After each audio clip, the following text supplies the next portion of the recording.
Hallelujah. परमेश्वर को धन्यवाद। Thank you for everyone who are gathered. Good evening in Jesus mighty name. आज फिर हम प्रभु के कदमों पर आए ताकि हम परमेश्वर के वचन को सीख सके। कल हम सीख रहे था आराधना में हम ऐसे आत्मा और सच्चाई से आराधना की बात करते हैं और हम कोशिश भी करते हैं प्रभु को आत्मिक आराधना को प्रसन्न करें। लेकिन कल हम ये सीख रहा था आराधना में सिर्फ आत्मा की रोल नहीं बल्कि हमारे शरीर का भी रोल है, हमारे शरीर का भी ड्यूटी है। कल कुछ बातों को परमेश्वर की वचन की गहराई से हमने सीखा। आराधना में हमारे शरीर की क्या क्या दायित्व है, बहुत कुछ बातों को कल हमने सीखा है। मैं विश्वास करता हूं कल जो वचन सुना आप अनुग्रहित होंगे और आपने आशीष पाए होंगे। जो लोग आज नए कुछ लोग जुड़ा हुआ है, हम उनके लिए कुछ बातों को कल हमने जो सीखा है सिर्फ बोलकर और आगे जाएंगे। कल हम क्या सीख रहा था? रोमी चैप्टर 12 वर्स 1 से हमने सीखा था हमारे शरीर को परमेश्वर के लिए बलिदान होकर चढ़ाना, बलिदान रूपी चढ़ावा। ध्यान से सुनिए, बलिदान रूपी चढ़ावे का मतलब क्या है? खुदा माफ करे, कभी हम इस्तेमाल करते हैं आके जो सड़क किनारे जो सर्वे के पत्थर होता है, जो माइलस्टोन होता है, नहीं तो गणपति बप्पा मोरिया जैसे जैसे आकर बैठने से बैठक नहीं होता, बल्कि हमारी बैठक कैसे होनी चाहिए? समर्पण के साथ होना चाहिए, सैक्रिफिशियल। यानी आराधना में क्या है? बलिदान रूपी, हमारे शरीर को बलिदान रूपी हमें समर्पण करना जरूरी है। हमारे शरीर बलिदान के रूप में समर्पण करना है। आपको पता है वचन के अंदर बलिदान कैसे होता है? किसी प्राणी को मारा जाता है, ज़बह किया जाता है।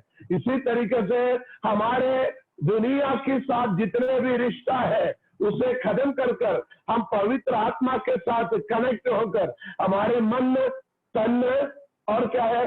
मन तन प्राण आत्मा सब एक मिलकर एक साथ होकर प्रभु में विलीन होना, लय होना और मग्न होना और प्रभु की आराधना हमें करना है। उसमें हमने ये भी सीखा था हम अभी एक और बात बता रहा हूं, आजकल ऑनलाइन आराधना में आप देखेंगे, यहाँ अपने में नहीं लेकिन बहुत सारे हमने प्रोग्राम देख रहे हैं, अधिकतर लोग स्क्रीन नहीं खोलेगा, अधिकतर लोग स्क्रीन वीडियो नहीं खोलेगा, स्क्रीन नहीं खोलेगा और उसको ऑफ करके रखेगा।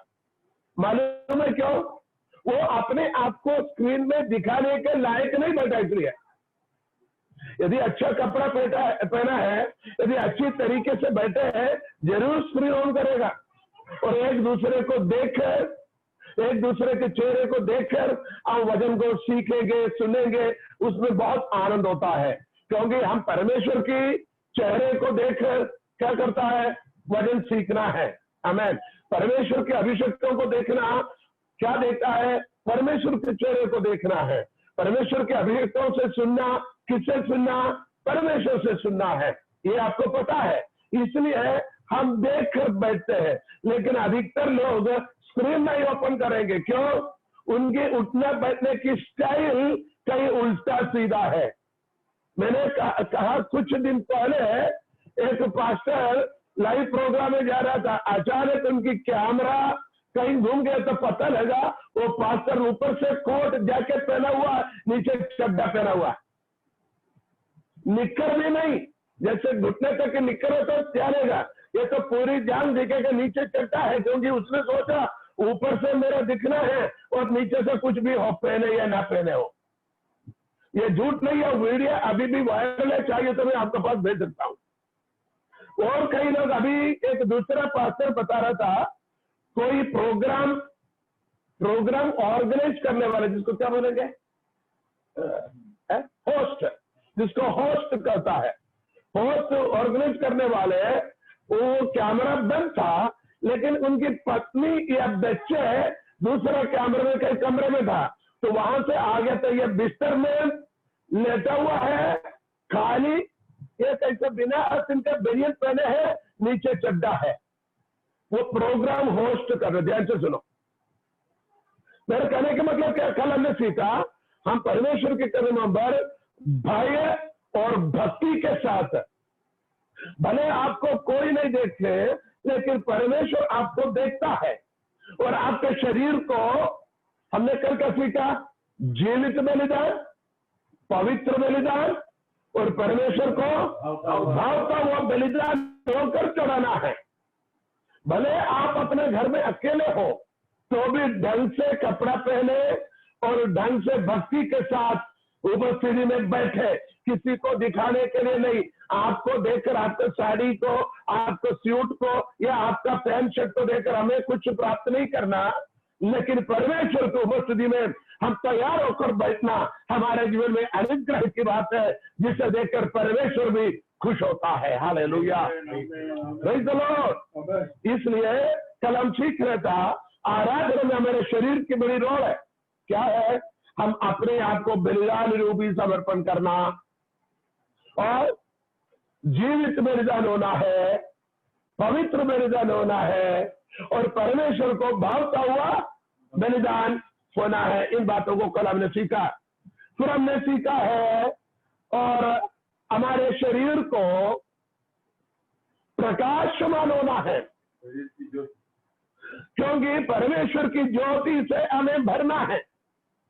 प्रभु यीशु मसीह ने कहा, मैं जगत का ज्योति हूं, जो कोई मेरे पीछे चलेगा वो अंधकार में नहीं चलेगा बल्कि और ज्योति में चलेगा।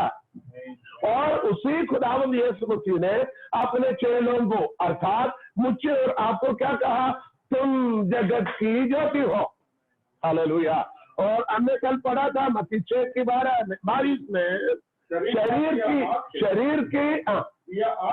शरीर की दीपक आंख है, इसलिए यदि तेरी आंख निर्मल हो, यदि आंख निर्मल हो तो तेरा सारा शरीर भी उजियाला होगा। तेरा सारा शरीर उजियाला।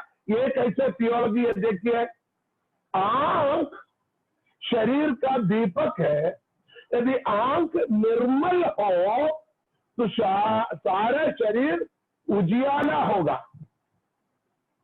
बहुत गंभीर बातें हैं। हमारे आंख क्या होना चाहिए, निर्मल होना है, निर्मल। मैं वाको देखो देखने वाला है तो मेरा शरीर निर्मल नहीं है। मैं दूसरे को भी उसी नजर से देखूं, मैं दूसरे को देखकर टिप्पणी करना, अपने आप को टिप्पणी करना है। अब दूसरे को देखकर उनके ऊपर टिप्पणी करना, उनके बारे में शिकायत करना, परमेश्वर यीशु मसीह की शरीर रूपी कलीसिया को, जो कलीसिया क्या है, प्रभु यीशु मसीह का बदन है, शरीर है, उस पर हम शिकायत करना, उसके ऊपर कलंक लगाना है।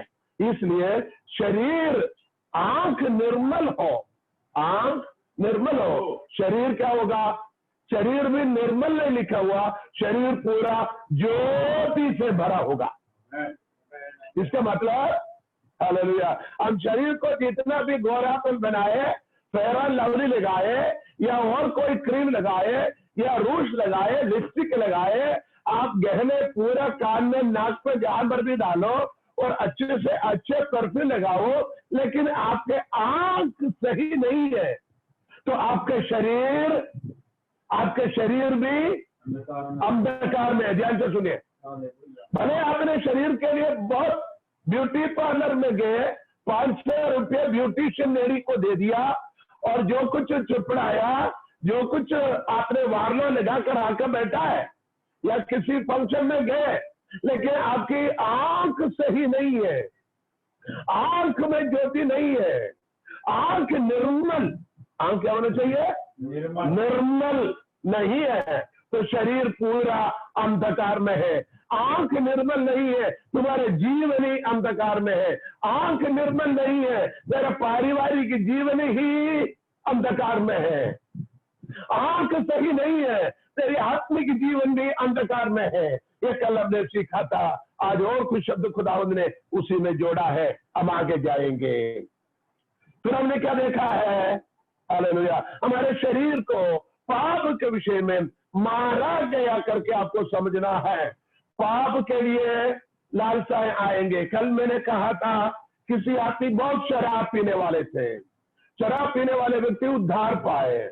उद्धार पाने के बाद में वो प्रभु की जीवन बिता रहे, तो उसको एक मौका मिला किसी शादी ब्याह में क्या पीने का, सारी शराब पीने का। लोगों ने बोला फ्री में आप पी लो, ये विदेशी शराब है, पी लो। उन्हें बोला नहीं, मेरा हाथ नहीं लेगा, क्यों? मैं मर चुका हूं। मेरा होठ नहीं लेगा क्योंकि मैं मर चुका हूं। मेरा जुबान उसको स्वाद चखेगा नहीं क्योंकि मैं मर चुका हूं। एक उदाहरण मेरे मन में आ रहा, बताओ। हमारे केरल की बहन लोग अधिकतर विश्वासी लोग नहीं बल्कि नामधारी मसीह लोग, वो लोगों की सबसे बड़ी इच्छा क्या होता है? उनको सोने की गहने की बहुत इच्छा है। भाई लोग विदेश में जाएगा, जैसे मैं सऊदी अरब में था, आपको मालूम है, 23-24 साल वहां लोग कैसे काम करते। मेरे दोनों बेटे लोगों ने भी वहां रहकर आया। अधिकतर लोग 80 से 80% लोग बड़ी दाढ़ी की, अपनी भाषा में दाढ़ी की मजदूरी मेहनत करते हैं, धूप ठंड बारिश में, और महीने महीने घर में पैसा भेजना, बच्चे के लिए, साड़ी के लिए, कपड़े के लिए, गहने के लिए, खाने के लिए, लाड़ी के लिए पैसा भेजना। ये नहीं पूछेगा भैया तेरी नौकरी क्या है, तेरी आमदनी क्या है, तेरी आवक कितना है, बता दे ताकि मैं उस हिसाब से मैं घर की खर्चा कर लूं। ये नहीं बताएगी, कोई भी औरत नहीं पूछते। सबको क्या चाहिए? पैसा भेज दो, शादी में जाना, मेरे भाई का शादी, बच्चे के लिए वो चाहिए। इस प्रकार पैसा मांगते रहेगा, बेचारा लोग बहुत परेशान उठाता है। जब छुट्टी में आते, 2 साल 3 साल 4 साल में आते, पहले से बोलेगा तू आएगा, मेरे दोनों हाथों के लिए 9 चूड़ियां, कड़े लेके आना, कंगन लेके आना और माला लेके आना, नाक के लिए लेके आना, कान में अभी एक नहीं 2 3 4 लेके आना, कमर के लिए सोने की छल्ला, पाव के लिए पायजा, सब लेके आना। बाप रे, ये लोग बड़ी मुश्किल करके खाने पीने की पैसा भी लेकर क्या करेंगे? इस बहन के लिए सब कुछ लेके आएंगे, नहीं तो जीना मुश्किल हो जाता। अधिकतर लोग सही में, इसलिए लोग वहां कमेटी डालते हैं, जैसे बीसी जैसे कमेटी, किसी से उधार लेगा, किसी से ब्याज पर लेगा, किसी से ब्याज देगा करके उधार लेकर फिर देगा नहीं। बहुत गड़बड़ी होता है, ये आपको नहीं पता। अच्छा, मैं एक बात बता रहा हूं, जो भाई ने 3-4 साल वहां रहकर बीवी के लिए माला, कम्बल, यानी कान के नाक से सब लेके आए, समझ लो। तो इसी बीच में इसी बहन ने खुदावंद दिए तो उसी को उद्धार करता ग्रहण किया। उसका जीवन बदल गया, उसका रहन सहन बदल गया, उसकी डिमांड बदल गया। अब पहले जैसे डिमांड नहीं, पहनने का, ओढ़ने का डिमांड नहीं, जो भी साधारण सिंपल सा जीवन। तो समझ लो वो जब लेके आया तो भाई प्रतीक हो रहा मेरे खुशी के साथ, चलो इसका कान में कुछ नहीं, मैं इसको पहनाता हूं। तो वो स्त्री क्या बोलते हैं? भैया मेरे पतिदेव, मैं तो मर चुका हूं, मेरा शरीर की अभिलाषा के विषय में मैं मर चुका हूं। बोलिए, मेरा शरीर की अभिलाषा के विषय में मैं मर चुकी हूं। अब मैं कैसे करूं? समझ लो उस व्यक्ति शरीर से ही मर चुके हैं, प्राण मर चुके हैं। उसके पास लोग आकर पीछे, मालूम है, लोग ऐसे आते हैं विदेशों से, पता लग गया मर गए करके, आने के बाद में लोग ऐसे रोता है, तो इसने मेरे से कहा था वो लेके आना, तो आंख तो खोले, मैंने तेरे लिए क्या क्या लेके आया, देखो अच्छी अच्छी साड़ी लाए, अच्छी अच्छी कंगन लाए, कड़े लाए, अच्छी अच्छी चूड़ी लाए, तो आंख तो खोल करके नाम लेकर चिल्ला कर रोते हुए उसके ऊपर विलाप कर ये चीजों को लाकर रखते हैं। तो आप बताइए, ये मुर्दा शरीर उस चीज को पहनेगी? कभी नहीं, क्योंकि वो मर चुका है। उसी तरीके से हम शरीर की अभिलाषा, आंखों की अभिलाषा, जीविका की गमन के विषय में यदि मर चुका है, जितने भी हमारे सामने लेके आए, हम उसी पर क्या है? मर चुका है। नहीं, मुझे कोई इच्छा नहीं, मेरा एक ही इच्छा है, जीऊं तो मसीह के लिए, मरेगा तो भी मसीह के लिए। हालेलुया। जीऊं तो मसीह के लिए, मरो तो मसीह के लिए। एक ही अभिलाषा, बाकी अभिलाषाओं को क्या किया? उसका कामों सवेरे मैंने मारा है, खत्म किया, गाड़ा है। तो कल हम इसी बात को सीख रहा था और हमने क्या सीखा है, हम परमेश्वर के लिए जीना है, परमेश्वर के विषय में जीना है।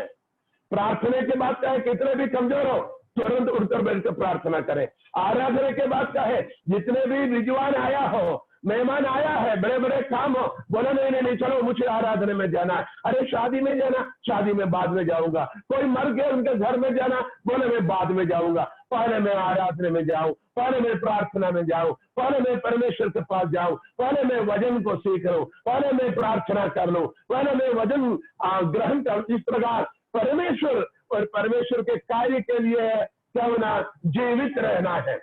हम लोग क्या करते हैं, विश्वासी लोग होने के बाद भी, पासवान होने के बाद भी, पवित्र लोग होने के बाद भी बोलेंगे आज तो बारिश है ना, ठीक है, रिमझिम बारिश हो रहे, चलो आज का मीटिंग खत्म। आज लाइट नहीं है ना, चलो आज का मीटिंग खत्म। आज मोटरसाइकिल में हवा नहीं है ना, अच्छा ठीक है, पंचर हो गया, चलो आज नहीं जा रहे, चलो आज किसी के पास जाना है ना। इस प्रकार हम कहीं ना कहीं बहाना ढूंढते हैं, बहाना के लिए मौका देखते हैं। हमारे जो कहावत है, बंदर रोने के लिए बैठा था, बंदर रोने के लिए बैठा था। बंदर देख रहा था मैं कैसे रहूं, कोई बहाना मिले। उस बंदर के सिर पर नारियल गिरा। आपने देखा केरल के अंदर बहुत सारे नारियल के पेड़ होता, तो ये बंदर किसी नारियल के झाड़ के नीचे बैठ के देख रहा था कौन सी मौका मिलो ताकि मैं रहूं। तो बैठा बैठा चारों तरफ देख रहे थे, रोने की बहाना, उतने में एक बहुत बड़ा नारियल उसके सिर पर गिरा। तो फिर उसके रोने की कारण मिल गया, मेरा रोते रहेगा। हमारे बहुत सारे लोग हम कारण ढूंढते हैं, बहाना ढूंढते हैं ताकि परमेश्वर से हट जाए, परमेश्वर के काम को कल के लिए पोस्टपोन करें। मैंने कल परसों कहा, शायद सुना होगा, परमेश्वर के कार्य में रिटायरमेंट नहीं है। रिटायरमेंट का मतलब क्या होता है? रिटायरमेंट का मतलब नौकरी से विराम होना, जो नहीं खत्म कर मेरा रिटायरमेंट हो गया, बोलते कि नहीं? सेवा मुक्ति। परमेश्वर की सेवा में मुक्ति नहीं है, रिटायरमेंट, नो रिटायरमेंट। प्रभु की सेवकाई में या आत्मिक जीवन में क्या नहीं है, कल के लिए करके हटाकर नहीं रख पाएगा, आज करना है। जैसे कि हमने सुना है, कल करे सो आज कर, आज करो सो अब। कबीर का तो है, कल करे सो आज, आज करो सो अब। जो करना है प्रभु के लिए कल करेंगे, कल करेंगे। कल कभी आता नहीं, कुछ तो समझ आ गया? कल कभी आता नहीं है, इसलिए कल जो करने का सोच रहे आज करो। हाँ करूंगा, शाम को करूं, अभी करूं, बाद में करूं, बाद में नहीं करना, अभी करो। प्रार्थना करना कल नहीं, आज करो। आज करना शाम को करता हूं, रात को करता हूं, नहीं अभी कर लो। वचन पढ़ना है, कल करूं, परसों करूं, नहीं। हालेलुया। तो क्या करना है आपको? आज करना है, आज करना नहीं बल्कि अभी कीजिए ना, गुड अटैक है। हालेलुया। इसी प्रकार हमें बहाना नहीं करना बल्कि परमेश्वर की कार्य में हमें उत्साहित होकर, सचेत होकर, हालेलुया, हमारे अंदर तड़प होना चाहिए उस कार्य को पूरा करने के लिए, परमेश्वर के लिए जीवित रहे। फिर हमने क्या सीखा? रिफ्यूज टू स्लेवरी, यानी पाप की गुलामी में जाने से हमें क्या करना? इनकार करना। नहीं, अब पाप मुझे, पाप के अधीन मैं नहीं आऊं। एक जमाने पर पाप के अधीन में था, लेकिन अभी मैं आजाद हो चुका हूं, अभी मैं मुक्त हो चुका हूं, अब मुझे नहीं मिलेगा। पाप को बोला बाय बाय, पाप बाय बाय, पाप सलाम। और अरबी में कहते हैं मां सलामा, मां सलाम, बाय बाय, गुड बाय, तेरे साथ कोई रिश्ता हमें नहीं है। फिर हमने क्या देखा? हमने वहां देखा और हमने देखा शरीर के कामों को हमें मारना है। वहां पर हम कल आकर रुका था, शरीर की अभिलाषाओं को मारना है। पहले मैंने कहा कुछ लोगों को खाने के इतनी लालसा होती है, जहां पर भी गए जो भी मिला खाएगा, उधर से भी खाएगा, इधर से भी खाएगा, वो भी पिएगा। कुछ लोगों को कपड़े की लालसा होता बहनों को, हमारी बहनों को ऐसा नहीं है, आंटी को भी नहीं है, ऐसा लालसा नहीं है। कितना भी मिले और चाहिए और चाहिए और चाहिए। कुछ लोगों को गहने की बड़ी लालसा है, और चाहिए और चाहिए और चाहिए। कुछ लोगों को पड़ोसी को देखकर उसके घर में जो चीज आएगा वो हमें भी चाहिए। उसके घर में फ्रिज आ गया तो हमको भी चाहिए, उसके घर में मोटरसाइकिल है तो हमको भी चाहिए, उसने घड़ा खरीदा तो हमको भी चाहिए, उसने साड़ी खरीदा तो मेरे को भी खरीदना, उसने जमीन खरीदा तो मेरे को भी खरीदना, उसने 1 मंजिला घर बनाया तो मुझे 2 मंजिला चाहिए, उसने 2 मंजिला बनाया हमें 3 मंजिला का नहीं। हमारे केरल की बात कर रहे हैं। इसलिए लोग क्या करता है, बड़े कॉम्पिटिटिव लोग होता है। वो हम आप लोगों ने, कुछ लोगों ने देखा बड़े बड़े घर, बहन के घर से बड़ा घर भाई, भाई के घर से बड़ा घर बड़े भाई, बड़े भाई से भी बड़ा घर छोटा भाई, काका सा भी बड़ा घर काकी के घर में, है ना, मामा से भी बड़ा घर बुआ के घर में। इस प्रकार कंपटीशन प्रतियोगिता होता है, एक दूसरे के कॉम्पिटिटिव क्या बन गए, वही प्रतिस्पर्धा। इतने कठिन शब्द शायद आप लोगों ने सुना नहीं होगा। प्रतिस्पर्धा और कॉम्पिटिटिव करता है, मेरे पास होना है। उसने उसका बेटी को नर्सिंग में भेजा तो मेरे बेटी को डॉक्टर के लिए भेजना, उसका बेटा इंजीनियरिंग गया तो मेरे बेटे को एरोनॉटिक में भेजेगा। इस प्रकार प्रतिस्पर्धा होते हैं। लेकिन यहाँ कहता है हमारे शरीर को अभिलाषाओं के लिए मारना। प्रभु, मैं अंबानी बनकर नरक में जाने से भी अच्छा है एक किसान बनकर, एक मजदूर बनकर मैं स्वर्ग में जाऊं। किसको समझ आ गया है? वचन में लिखा हुआ है ना, दोनों आंखों से नरक में जाने से भी अच्छा है एक आंख वाला होकर स्वर्ग में जाए, दोनों हाथ होकर नरक में जाने से भी अच्छा है एक हाथ होकर स्वर्ग में जाए। मैं दौलतमंद बनकर नरक में जाने से भी अच्छा है गरीब बनकर स्वर्ग में जाए। हालेलुया बोले, कितने लोग बोलेंगे हालेलुया? ये परमेश्वर की वचन हमें सिखाता है। अभी हमें सीखना है, 10वीं बात सीखना है, refuse to defile ourself. हमारे शरीर को नाश करने से हमें अपने आप को बचा कर रखना। पहला कोरिन्थी 3 का 16 और 17 आयत पढ़िए। बाकी का आयतन कल हमने पढ़ा था, इसलिए मैंने दोबारा पढ़ना नहीं चाहा।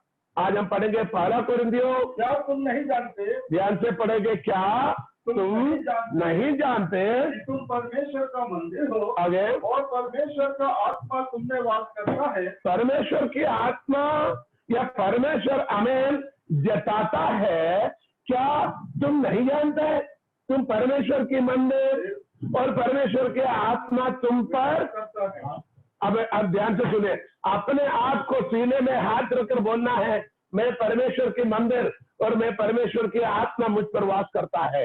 एक दूसरे को, अपने जीवन साथी या भाई बहन पास में बैठे बोल सकते हैं, क्या तुम नहीं जानते हो तुम परमेश्वर की मंदिर और परमेश्वर की आत्मा तुम पर वास करते हैं। ये कौन करता है? परमेश्वर की आत्मा हमसे करते हैं। आगे पढ़िएगा, जो परमेश्वर के मंदिर को, ये ध्यान से सुने, 16वीं आयत सबको अच्छा लगता है, 17वीं आयत पढ़ेगा थोड़ा सा चेहरा कद्दू जैसे बनेगा। यदि कोई परमेश्वर के मंदिर को नाश करेगा तो परमेश्वर उसे नाश करेगा। ध्यान से सुने, यदि कोई परमेश्वर की मंदिर को नाश करेगा, नष्ट करेगा, तो वो परमेश्वर उससे नष्ट करेगा। आप मेरे साथ समझा रहे हैं आपको? ये शरीर किसका है? परमेश्वर का मंदिर है। इस शरीर को हम नाश करेगा तो कैसे नाश करेगा?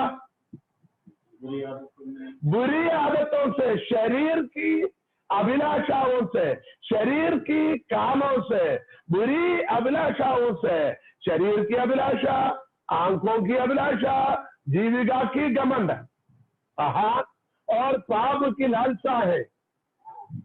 हमारे स्वार्थी मन के कारण परमेश्वर के मंदिर नाश हो जाता है, क्योंकि परमेश्वर ने इसके क्यों बनाया? ताकि परमेश्वर को वास करने का मंदिर होकर बनाया।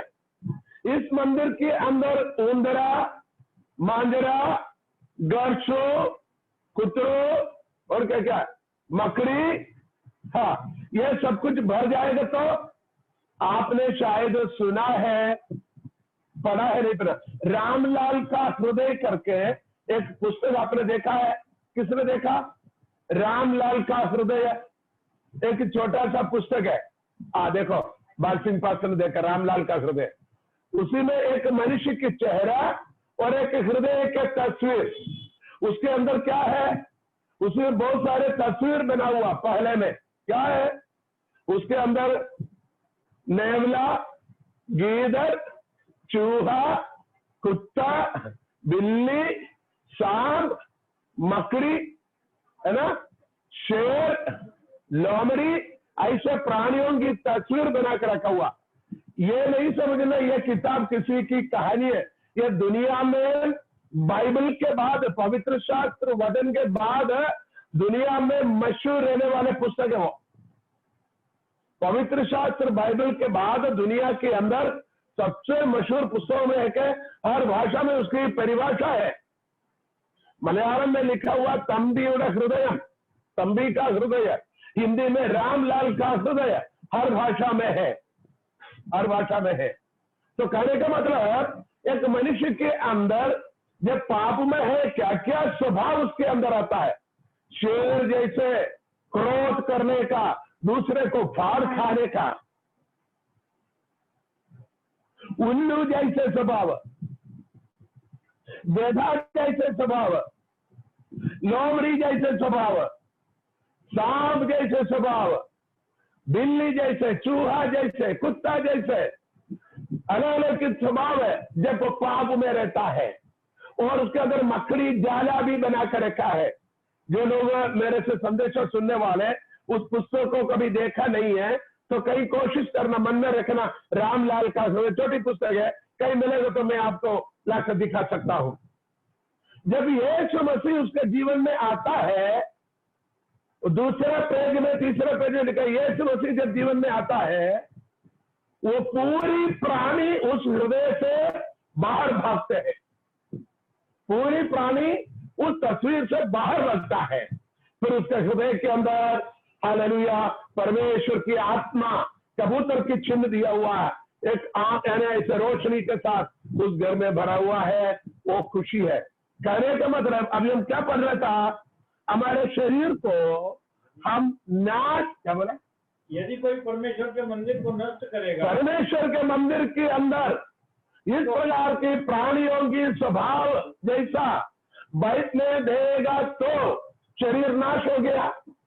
क्योंकि जिस पर्पस के लिए, अर्थात जिस उद्देश्य के लिए परमेश्वर ने बनाया, उस उद्देश्य में उस घर नहीं हो पा रहा तो नाश हो गया ना।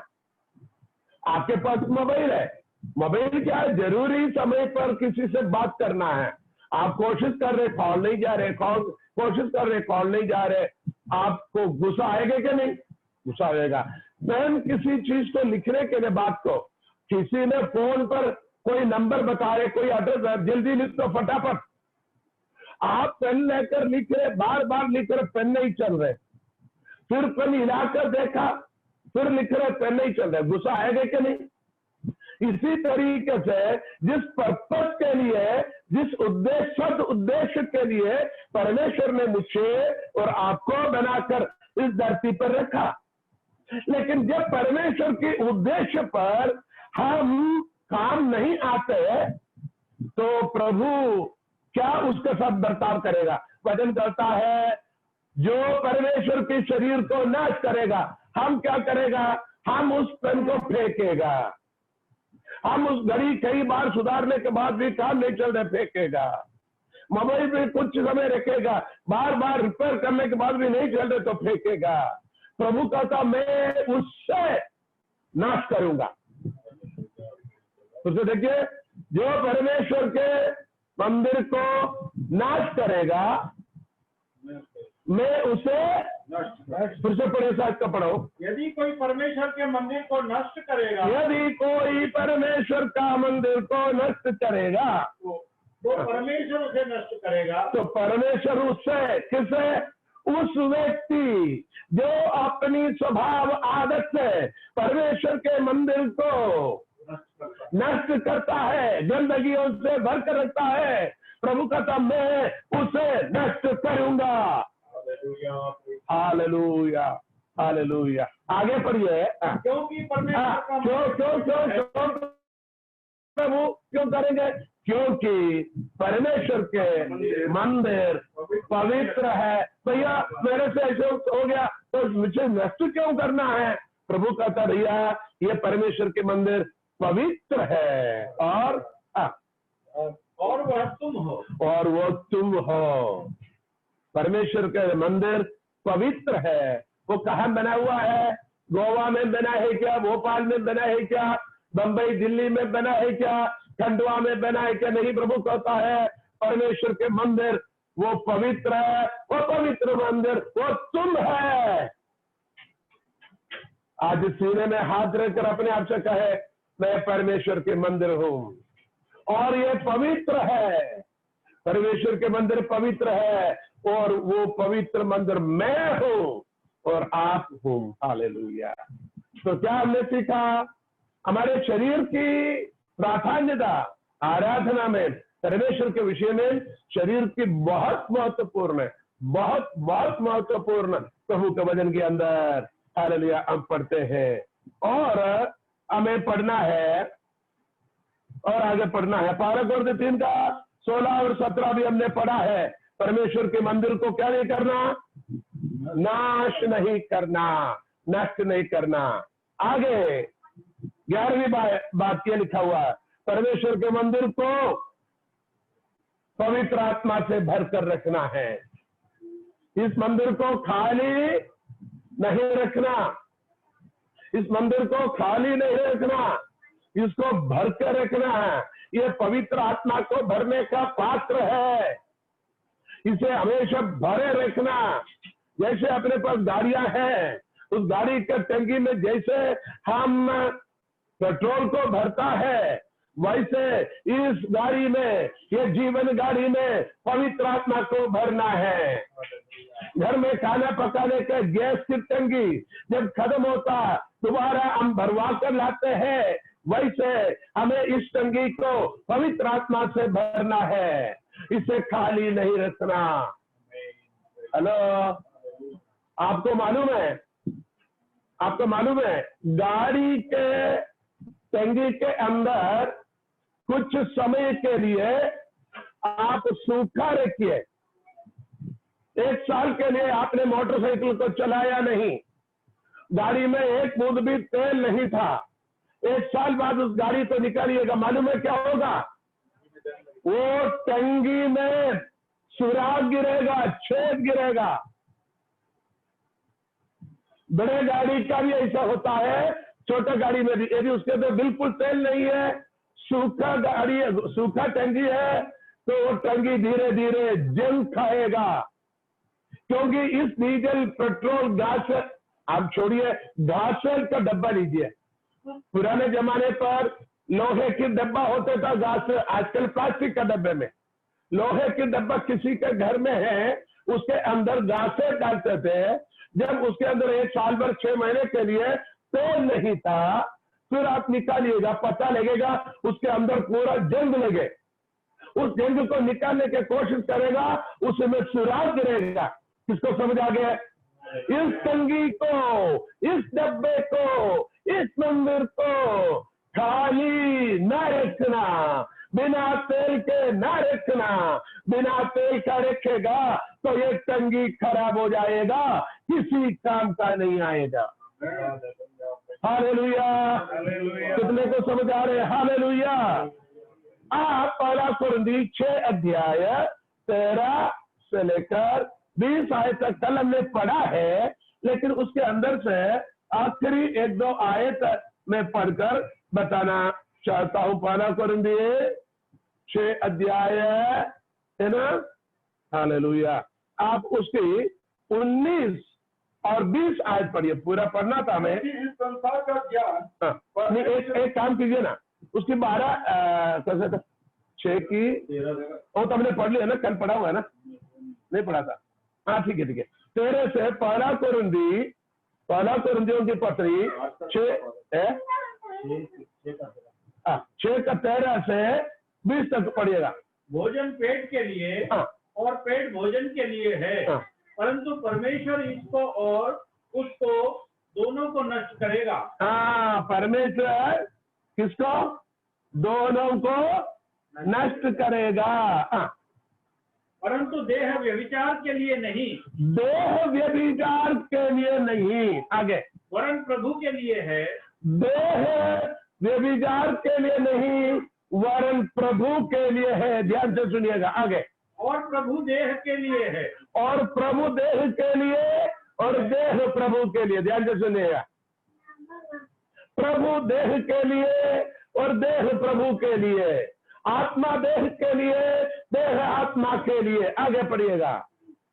प्रभु देह के लिए परमेश्वर ने अपनी सामर्थ्य से प्रभु को जिलाया। परमेश्वर ने, ध्यान से सुनना, परमेश्वर ने अपनी सामर्थ्य से प्रभु को जिलाया और हमें भी जिलाएगा। और हमें भी जिलाएगा। ये बहुत बड़ी आशा देने वाली एक शब्द है।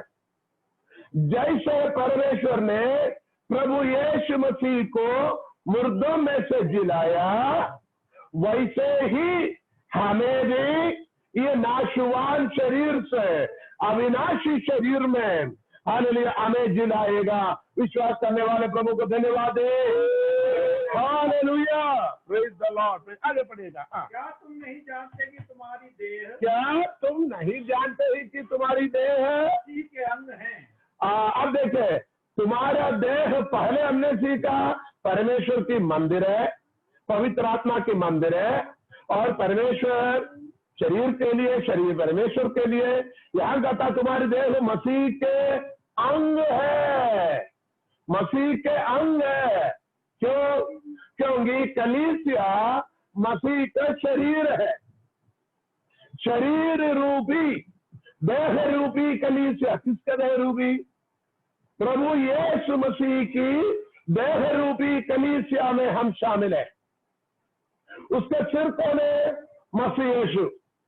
और शरीर में सिर के अलावा कितने अंग हैं? हजारों नाड़ी व्यू होता है, नसें होता है, हड्डियां होता है, कोशिकाएं होता है, और ये सब मिलकर एक शरीर बनता है। वैसे ही हम, मैं और आप, ये मसीह के शरीर के अंग है। कोई छोटे, कोई बड़े, कोई पतले, कोई मोटे, कोई काले, कोई गोरे, कोई लाल, कोई पीले, कोई सभी हो, कोई कड़क, कोई नरम, कोई अंदर के, कोई बाहर के, शरीर के अंग है। किसको समझ आ गया है? हम सब मसीह के शरीर के अंग है। हालेलुया बोले। आगे मैं मसीह के अंग लेकर उन्हें वेश्या के अंग बनाऊं? कदापि नहीं। मसीह के इस अंग को लेकर क्या वेश्या की अंग को बनाऊं या वेश्या की अंग के साथ जोड़ूं? कभी नहीं। कदापि का मतलब कभी नहीं, कभी नहीं। आगे पढ़िएगा। क्या तुम नहीं जानते कि जो कोई वेश्या से संगति करता है, क्या तुम नहीं जानते ही कि जो कोई वेश्या से संगति करता है वह उसके साथ एक तन हो जाता है, क्योंकि वह कहता है कि वे दोनों एक तन होंगे। आगे पढ़िएगा। हाँ। और जो प्रभु की संगति में रहता है, और जो प्रभु की संगति में, देखिए फर्क यही है, जो प्रभु के संगति में रहता है वह उसके साथ एक आत्मा हो जाएगा।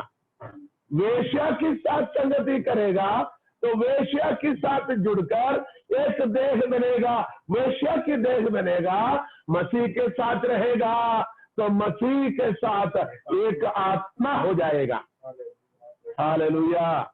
इसके भेदों को समझने वालों के लिए मैं प्रभु को धन्यवाद देता। आगे पढ़िएगा। व्यभिचार से बचे रहो, व्यभिचार से बचे रहो। जितने अन्य पाप मनुष्य करता है, जितने और भी पाप मनुष्य करता है,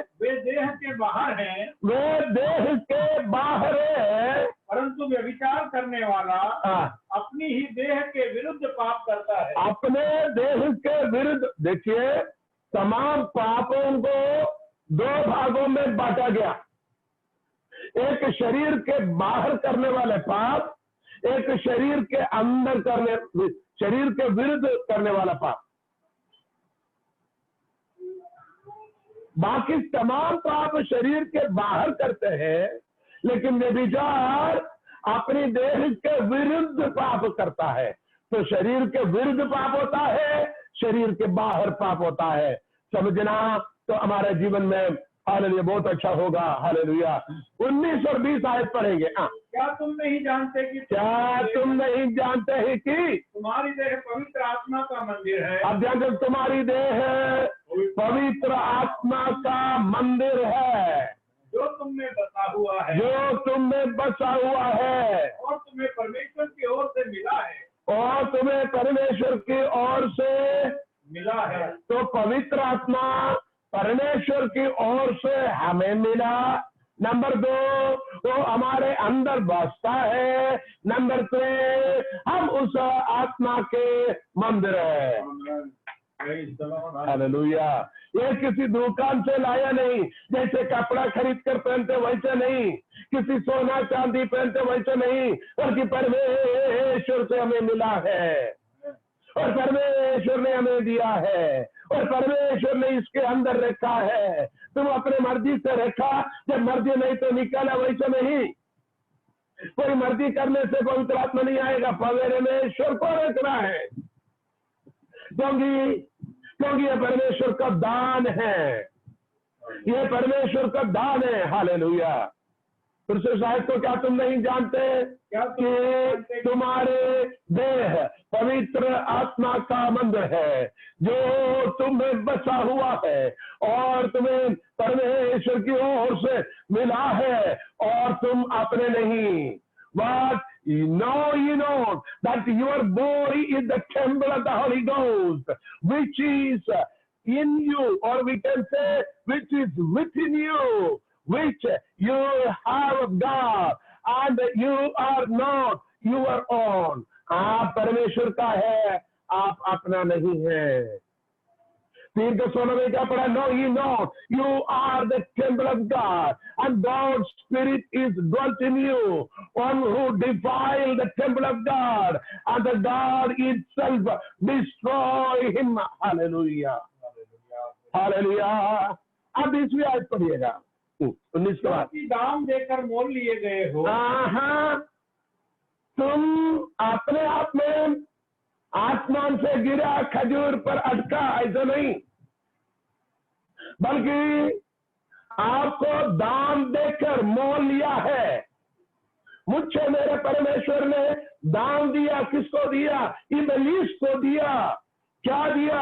यीशु मसीह अपने एकलौते बेटे के लहू और जान बदले में दिया है। दाम दे दिया। किस लिए? मेरे लिए। खून क्यों दिया? मेरे पाप को शुद्ध करने के लिए। जीवन क्यों दिया? मुझे मृत्यु से जीवन में वापस आने के लिए। हालेलुया। परमेश्वर ने दुनिया में सबसे बड़ा खुबार आपने एकलौते बेटे को देकर मुझे और आपको खरीदा है। इसलिए आप अपने आप को कमजोर ना समझना, आप अपने आप को क्या बोलेंगे, तुच्छ ना समझना। आप दूसरे मसीह भाई बहन को कमजोर और तुच्छ ना समझना। भले कम पढ़े लिखे होगा, उसको तुच्छ नहीं समझना। भले आपके जैसे गोरा हट्टे कट्टे नहीं होगा, आपके जैसे साड़ी गहने पैंट शर्ट गाड़ी घर ना होगा, लेकिन उसको कमजोर और तुच्छ ना समझना, क्योंकि वो भी परमेश्वर ने दाम देकर मोल लिया है। वो परमेश्वर का संपत्ति है। We are the property of Jesus Christ. मैं और आप परमेश्वर की संपत्ति है। हालेलुया। हम परमेश्वर की संपत्ति है, और परमेश्वर ने मुझे और आपको हालेलुया तैयार किया है, बनाया है, मोल लिया है। उसके पवित्र नाम को हम देने के 20वीं आयत पूरा हो गई क्या? इसलिए अपनी देह के द्वारा परमेश्वर की महिमा, अंदर लाल स्याही से अंडरलाइन करना, अपने देह के द्वारा परमेश्वर की महिमा आत्मा के द्वारा करो लिखा हुआ है। इस देह के द्वारा। हेलो, अपनी मुंह अपनी मन के द्वारा महिमा करो, ऐसे लिखा है। अधिकतर लोग यही कहता है। हमसे कई लोगों ने पूछा, आप लोग चिल्ला चिल्ला कर क्यों बात करते हो? मेरे से लोगों ने कहा है, आप यूट्यूब आप वजन बताओ तो भी जोर से कहते हैं, आपको धीरे बोलना चाहिए। क्या तुम्हारा परमेश्वर गूंगा है क्या, बहरा है क्या, इतना जोर जोर से बोल रहे हैं? यहां एक ही शब्द काफी है, अपना देह के द्वारा परमेश्वर के महिमा करना। करना कि नहीं करना? इसलिए जब गीत गाने के समय आते हैं, ऐसे हाथ बांध के बैठते कि नहीं? इसलिए कहता ताली बजाओ। पान की दुकान में जाएंगे, कच्चा लगाते, पान के पत्ते में कच्चा चूने लगाते हैं, ऐसा नहीं। इसलिए कहता है ताली बजाकर ऊंचे आवाज के साथ 10 तार वाले बोलो, 10 तार वाले क्या है? 10 तार वाले सारंगी, 10 तार वाले सारंगी के साथ उसकी महिमा करो, ऊंचे स्वर में उसकी महिमा करो, चिल्ला चिल्ला कर उसकी महिमा करो। आहा, प्रेज़ द लॉर्ड, ताली बजाकर प्रभु की महिमा करें। हम लोगों की आराधना में हम मेथोडिस्ट, एंग्लिकन, प्रेस्बिटेरियन की बात नहीं करता। हम लोग होंगे जो उद्धार पाए हुए, पवित्र आत्मा पाए हुए लोगों की आराधना में जब गीत गाते क्या करते हैं? घुटने में हो तो भी थोड़ा जो थोड़ा उछल कर, हम घुटने में ज्यादा नहीं, हम खड़े हो जाते हैं। हमको मालूम है, गांवों में जाते हैं आराधना के दौरान जब गीत गाते हैं, बुजुर्ग लोग पहले खड़े हो जाते हैं। कुछ बुजुर्ग लोग एकदम खड़े हो जाकर नाचने लग जाता है। क्यों? बैठकर प्रभु नहीं सुनता है, पालकी मार के भी प्रभु सुनता, कुर्सी पर बैठ के भी सुनता, कुर्सी पर टांग के ऊपर टांग ऐसे रखकर ऐसे भी सुनता है, मुंह बंद करके भी सुनता, हाथ ऐसे रख के भी सुनता, ऐसे रख के भी प्रभु सुनता है। लेकिन हम क्यों नाचते हैं? हम क्यों झूमते हैं? क्यों ताली बजाते हैं? क्यों चिल्लाता है? हालेलुया। लिखा हुआ है शरीर के द्वारा, इसलिए शरीर के द्वारा परमेश्वर को महिमा करना है। हालेलुया। अपनी देह के द्वारा परमेश्वर की महिमा करो भैया, उछल कर, कूद कर, दौड़ कर, भाग कर, हालेलुया, नीचे गिर कर लोटपोट भी हो जाओ। प्रभु की महिमा के लिए आत्मा से भरपूर होता है। आपको मालूम है, पवित्र आत्मा के बड़े अभिषेक जब आता है, वो हमारे कमजोर शरीर में समा नहीं सकता, तो हम गिर जाते हैं। गिर कर क्या हो जाता? एक ही जगह पर मुर्दा जैसे पड़े नहीं रहता, कभी इधर उधर लोटपोट होता है, कभी खुशी मनाता है, कभी कांपता है। मछली बिन पानी का मछली जैसे कांपते हैं, उड़ते हैं, अन्य भाषाएं बोलते हैं, नाचते हैं, उन्हें होश नहीं होता, चारों तरफ उछल उछल कर। क्यों? प्रभु का भजन करता है शरीर के द्वारा परमेश्वर की महिमा करो, ताली बजाकर उसकी महिमा करो। तो शरीर का कोई रोल है का? शरीर की कोई स्थान है आराधना में? हाँ है, हालेलुया। शरीर का ही रोल है। शरीर नहीं तो प्राण नहीं, शरीर नहीं तो आत्मा भी नहीं। किसको समझ आ गया? आप बोलेंगे मेरे मन आराधना करेगा, मेरे प्राण करेगा, मेरे आत्मा करेगा। भैया शरीर नहीं तो प्राण भी नहीं, प्राण और शरीर नहीं है तो आत्मा भी नहीं है। इसलिए हमें शरीर से प्रभु की महिमा करना, हमारी आराधना में कंजूसी नहीं करना, घरों में गांवों में आराधना में कंजूस नहीं करना। एक दो गाना गाकर एकदम लाइट बंद करते ना, वैसे गाने को बंद नहीं करना। ध्यान से सुनिए, आराधना चार गीत गाना नहीं, आराधना जैसे लकड़ी लगाते कि नहीं, वेदी के ऊपर लकड़ी और भेंट की वस्तु को रखता, वैसा है। हम चढ़ाते हैं, गाना वैसे ही है, लेकिन आराधना वैसे होता है जब उसी में आग उतर कर जल कर राख होता है, उसी में से सुगंध ऊपर की ओर उड़ता है, उसी को आराधना करता है। इसका मतलब गाना एक गाओ या चार गाओ, उस गाने के अंदर पवित्र आत्मा की हुजूरी, उत्तर आना चाहिए। गाना शुरू आप करेगा, शुरू हमें करना है, लेकिन उसको आगे बढ़ाना, उसी में आग भरना, वो आग में मामूर होकर परमेश्वर को पसंदीदा बलिदान के रूप में, भेंट के रूप में होने तक हमें उस आराधना में आगे बढ़ना चाहिए। अभी क्या है, जैसे ये आइडिया स्टार सिंगर में कौन सी प्रोग्राम है, कौन सी वो आते कि नहीं टीवी में गाने गाने का, वो हिंदी में आते कि नहीं, ऐसे जो गाने के प्रोग्राम में 2 मिनट के अंदर गाना गाना है, नहीं तो 1 मिनट में, हाँ सारी गामा में 1 मिनट के अंदर गाना गा, वो पूरा गाना नहीं गाना। प्रतियोगिता में जाते बोले 1 मिनट में गाना गाना, पूरा गाना नहीं गाना, वैसे खत्म कर देता है। नहीं तो हम बजर बेल बजा कर की बंद कर दो। वैसे हमें आराधना में कभी नहीं करना, ध्यान से सुनिएगा। आराधना में की बजाकर, बजर बजाकर, नहीं तो खंजरी बंद कर, दौलत बंद कर, हाथ छोड़कर ऐसे बैठकर आराधना के महत्व को, पवित्र आत्मा के अग्नि को, पवित्र आत्मा के सामर्थ्य को हमें पानी डालकर बुझाने की कोशिश नहीं करना, बल्कि क्या करना चाहिए, हालेलुया, ओ हाल कहते कि नहीं, जलते हुए आग में फिर घी डाले, हाँ घी डाले भैया, जलने दो और जलने दो, और ताली बजाओ और खंजरी बजाओ और दौलत बजाओ और अन्य भाषा बोलो, ताकि लोग आत्मा में भरपूर होए और आराधना को आगे बढ़ाते जाए, परमेश्वर की महिमा उतराए, उसकी तेजस उतराए, हालेलुया, और उसके नाम, उसको पसंदीदा आराधना हो जाए, उसके नाम की महिमा हो जाए। हालेलुया बोले, हालेलुया। 2-3 आयत और हम पढ़ेंगे, हालेलुया हालेलुया। पहला कोरिन्थियों 6 अध्याय 13 से 20 तक हमने पढ़ा था, अभी पढ़ने की जरूरत नहीं। हमारे शरीर को क्या नहीं करना, व्यभिचार के लिए, गलत काम के लिए नहीं देना, किसी भी तरह की व्यभिचार की। देखिए एक बात बताता हूं, व्यभिचार क्या है हम सबको मालूम है। पति और पत्नी होने के बाद पति पत्नी को छोड़कर दूसरे के साथ शारीरिक संबंध करता है, उसको व्यभिचार करता है। इसमें आत्मिक भी बहुत सारे अर्थ है। उस व्यभिचार के अलावा हमारे आत्मिक जीवन में भी बहुत सारे व्यभिचार है, आप नहीं समझे होंगे, मैं आपको बताता हूं।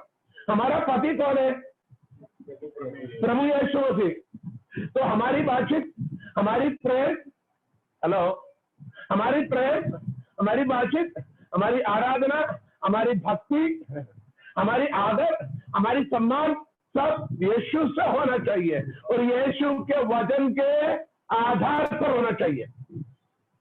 आपको समझ आ रहा है? लेकिन कुछ लोग विश्वास की बात करते हैं, विश्वास की बात प्रचार करते हैं और अविश्वास करते हैं। इसको समझ आ गया? उदाहरण के लिए प्रभु चंदा करेगा, लेकिन सबसे पहले हम डॉक्टर को देखेंगे, अच्छा डॉक्टर के पास जाएंगे। जरा सी बात के लिए हम डॉक्टरों के और उसके इलाज में विश्वास करेगा। हम बात करते हैं प्रभु अच्छा है, प्रभु मुर्दों को भी जिंदा करता है। मैं आपको बताऊं, एक उदाहरण बताए, ये व्यभिचार है। जो सच्चाई, जो विश्वास की ऐलान, विश्वास की प्रख्यापन आप करते हैं, विश्वास की घोषणा करते हैं, यदि उस विश्वास में हम ना चलते हैं, उसी में बना नहीं रहता है, वो व्यभिचार के तुल्य में है। शरीर के द्वारा अभी प्रभु की महिमा करने की बात किया, यदि हम शरीर को उस तरीके से इस्तेमाल ना करेगा तो वो व्यभिचार के तुल्य में है। उसकी बहुत सारी भेद है, लेकिन वहां को जाने के लिए आज रात को मैं समय को लेना नहीं चाहता हूं। पहला कोरिन्थियों 6:20 में हमने पढ़ा, शरीर के द्वारा उसके महिमा करना है। आपने पढ़ लिया, शरीर के द्वारा उसके महिमा करना है। और 9 अध्याय 27 आयत पढ़िए। पहला कोरिन्थियों 9 अध्याय है, उसकी 27 आयत। परंतु मैं अपनी देह को मारता कूटता और वश में लाता हूँ। मैं अपने शरीर को मारता कूटता और वश में लाता हूँ। हो गया, पूरा है तो क्या? ऐसा न हो कि ऐसा ना हो कि औरों को प्रचार करके औरों को प्रचार करके मैं आप ही किसी से हाँ, निकम्मा ठहरूं। मैं प्रचार करने के बाद मैं लोगों को प्रचार करता हूं और मैं निकम्मा ठहरा।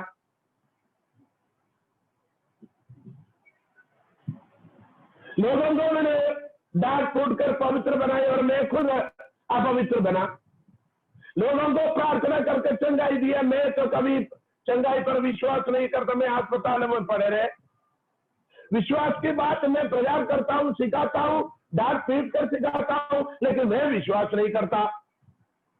यीशु मसीह के उद्धार के विषय में हम सिखाते हैं, सीखते हैं, लेकिन स्वयं विश्वास नहीं करते हैं। यीशु मसीह मुर्दों से जी उठा, वो हमें भी जिंदा करेगा। यीशु मसीह आने वाला है करके टेबल पर ठोक ठोक कर कूद कूद कर प्रचार करे, लेकिन हम उस पर विश्वास ना करेगा तो क्या मतलब निकला? यीशु मसीह के आगमन पर विश्वासी लोग चले गए, पास्टर तो यही कहीं रह गया, तो क्या मतलब निकला? यीशु के आगमन पर विश्वासी लोग चले गए, पास्टर ही रह गए, तो मतलब क्या निकला? इधर कहता है ऐसा न हो कि मैं प्रचार करते करते, उस आयत को पढ़े आखिरी भाग को, ऐसा न हो कि औरों को प्रचार करके हाँ, मैं आप ही किसी रीति से निकम्मा ठहरूं। मैं आप ही निकम्मा ना ठहरूं। इसलिए मैं क्या करता हूं? मैं अपने शरीर को मारता कूटता वश में कर लेता हूं। किसको समझ आ गया? Hallelujah, praise the Lord. Hallelujah. हम किसी प्राणी को पालते हैं, उस प्राणी जब हमारे वश में, कंट्रोल में नहीं होता, वो पालने वाले उसको क्या करता है? तोड़े मारता है, चाबुक मारता है, डंडे मारता है, क्योंकि उस स्वामी की अधीनता में उस प्राणी नहीं आ रहे, वश में नहीं आ रहे। देखिए, गाड़ी हम चलाते हैं, ब्रेक काहे के लिए? ब्रेक गाड़ी को वश में कंट्रोल करने के लिए। एक्सीलरेटर होता है काहे के लिए? तेज जाने के लिए। भैया, जहां गड्ढा है वहां स्पीड कम करने का भी है। ब्रेक का इस्तेमाल करना, क्लच का इस्तेमाल करना, गियर की चेंजिंग करना, एक्सीलरेटर को कम करना, ताकि गाड़ी को आपके कंट्रोल में। आपने देखा होगा हाईवे के पेड़ में लिखा रखा है, गति पर ब्रेक नहीं तो हड्डी में क्रैक। हेलो, यहां परमेश्वर की आत्मा हमें आज सिखाता है, we have to control our body. हमारी लालसाएं, हमारी अभिलाषाएं हमें कंट्रोल करना। पौलुस रसूल कहता है, मैं अपने शरीर को क्या करता हूं? आप तेल लगाकर, मक्खन लगाकर, जो कुछ जरूरत है, जरूरत से ज्यादा खिला पिलाकर, जरूरत से ज्यादा खिला पिलाकर, तेल लगाकर, मालिश कर कर क्या करता हूं? मोटा कर कर रखता हूं। वैसे लिखा नहीं, मैं अपने शरीर को मारता कूटता वश में कर लेता हूं। Hello, hallelujah, praise the Lord. प्रेरित पौलुस दूसरा कोरिन्थी 12 अध्याय के 9वीं आयत में शायद एक आयत लिखा हुआ है, मैं अपने शरीर में परमेश्वर में एक कांटा। 9 आयत पढ़ी है। हालेलुया। 7वीं आयत पढ़ी है। इसलिए कि मैं प्रकाशनों की बहुतायत से भूल ना जाऊं, मेरे शरीर में एक कांटा चुभाया गया, अर्थात शैतान का एक दूत की मुझे घूंसे मारे। शैतान के दूत मुझे बार बार क्या मारे? घूंसा मारे। शैतान के फरिश्ते बार बार मुझे गुस्सा मारे। ताकि मैं फूल ना जाऊं। मैं फूल न जाऊं, गमन से फूल जाए। हमें क्या करना है? हम फूल न जाए, हमें कंट्रोल करना है। मैं कहता हूं, उपवास करना हमारे शरीर को कंट्रोल करने की एक अच्छा तरीका है। भले मच्छा पकड़ कर लाया है, भले बकरा काट कर लाया है, भले खीर पूरी बनाकर रखा है, लेकिन हमें थोड़ा लगाम लगाना अच्छा है, ताकि हमारे शरीर फूल न जाऊं, हमारे शरीर पाप में गिर न जाऊं। शरीर को कंट्रोल करने की विधि है उपवास को रखना है, अभिलाषाओं को क्या करना, ब्रेक लगाना है, लालसाओं को ब्रेक लगाना है। पौलुस के शरीर पर कोई बीमारी थे, बार बार उससे क्या करता था, मुक्के मारते थे, मुक्के मारते थे। वो उसके शरीर में असहनीय दर्द होता था। हालेलुया। भले हमने बिरयानी बना कर रखा है तो मन में आ रहे मेरे शरीर को मुझे क्या करना, कंट्रोल करना। बिरयानी अच्छा है, ठीक है, वहां रख लीजिए आंटी जी, आज मैं नहीं खा रहा, आज मेरे शरीर को क्या करना है, थोड़ा मुक्के मारना है। एक उदाहरण मैं बता रहा हूं। इसलिए हमारी शरीर को पाप में गिरने से, अंधकार में गिर जाने से, पाप की लालसाओं में गिरने से कैसे बचा सके, control, keep it in control. Hallelujah. क्या क्या लिखा हुआ है, मैं अपने शरीर को मारता कूटता वश में कर लेता हूं। हम बच्चे को मारते कि नहीं, नाफरमान बच्चे को मारते कि नहीं, ताकि वो सुधर जाए, बदल जाए। वैसे हमारे शरीर को भी हमें कंट्रोल करना है। Hallelujah, praise the Lord. कोलोसियों की पत्री 2 अध्याय उसकी 11वीं आयत पढ़िए। कोलोसियों की पत्री 2 अध्याय 11वीं आयत। उसी में तुम्हारा ऐसा खतना हुआ है जो हाथ से नहीं होता, अर्थात मसीह का खतना, जिससे शारीरिक देह उतार दी जा, शारीरिक देह को उतार दिया, शरीर के स्वभावों को उतार दिया, शरीर के घमंड को उतार दिया, शरीर की लालच को उतार दिया, शरीर की अभिलाषाओं को उतार दिया। 3 अध्याय 9वीं आयत भी पढ़िए, 3 का 9। एक दूसरे से झूठ मत बोलो, क्योंकि तुमने पुराने मनुष्यत्व को उसके कामों समेत उतार डाला। पुराने मनुष्यत्व को उसके कामों समेत उतार डाला है। हमारे पुराने मनुष्यत्व को उतार डालना है। जब जब लगता है मुझे चमड़ी चढ़ गई, हेलो, जब जब चढ़ता लगता है मुझे चर्बी चढ़ गई, जब जब सोचता है मुझे चमड़ी चढ़ गई, जब जब समझ याद आता है मुझे थोड़ा घमंड आ गया है, जब जब सोचता है मुझे थोड़ा अहंकार चढ़ गई, जब जब आपका मन में आ गया मुझे गर्व और निगल आ गया है, तो आपको क्या करना है, इस चमड़ी को उतार डालना है, इसको मार डालना है, इसको खत्म करना है, क्योंकि ये शरीर परमेश्वर का मंदिर है, ये पवित्र आत्मा का रख का पात्र है, ये शरीर परमेश्वर का है और परमेश्वर इस शरीर का है। आपको समझ आ गया? शरीर के उपयोग, परमेश्वर की उपस्थिति में, परमेश्वर की आराधना में शरीर के उपयोग, शरीर के स्थान के बारे में कल और आज हमने हालेलुया परमेश्वर के वचन से सीखा, परमेश्वर ने हमें सिखाया। हम प्रार्थना करने जा रहे हैं, समय को ज्यादा न लेते हुए हम प्रार्थना के लिए जाएंगे। कितने लोग इस वचन को समझा है? आप इस वचन को दोबारा मनन कीजिएगा, दोबारा याद कीजिएगा। रात को सोने से पहले आपके बिस्तरों में इसको याद कीजिएगा। कल सुबह उठकर इसी वचन को दोबारा मनन कीजिएगा, नोट तैयार कीजिएगा। आप अपने दोस्तों को भेजिएगा, अपने परिवारों में बांटिएगा, अपने कलीसियाओं में सिखाइएगा। आप मीडिया के द्वारा किसी को संदेशा, फेसबुक में हो, व्हाट्सएप में हो, हालेलुया, आप इस संदेशा को बांटिए और उन्हें सिखाइए। हमारे शरीर का बहुत बड़ा महत्वपूर्ण योगदान है परमेश्वर की उपस्थिति में, परमेश्वर की आराधना में, परमेश्वर की महिमा करने में, परमेश्वर की आत्मा को रखने में, प्रभु के वचन को पालने में। सिर्फ हालेलुया आत्मा के अलावा, प्राण के अलावा शरीर का सबसे महत्वपूर्ण स्थान है करके उन्हें बता दे, सीखे, बड़े विश्वास में आगे बढ़े। प्रभु आपको आशीष प्रदान करे। प्रार्थना करते हैं। पिता परमेश्वर, धन्यवाद देते आज की पवित्र वचन जो हमने कल और आज में सिखाया।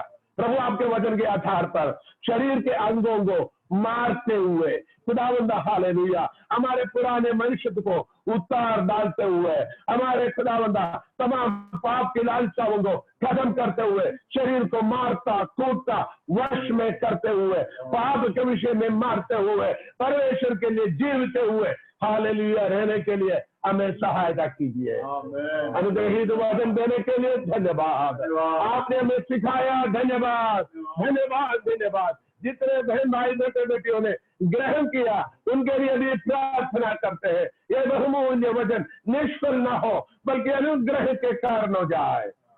महिमा आदर तुझे मिले हैं, यीशु मसीह के नाम से प्रार्थना करते हैं। आमीन आमीन।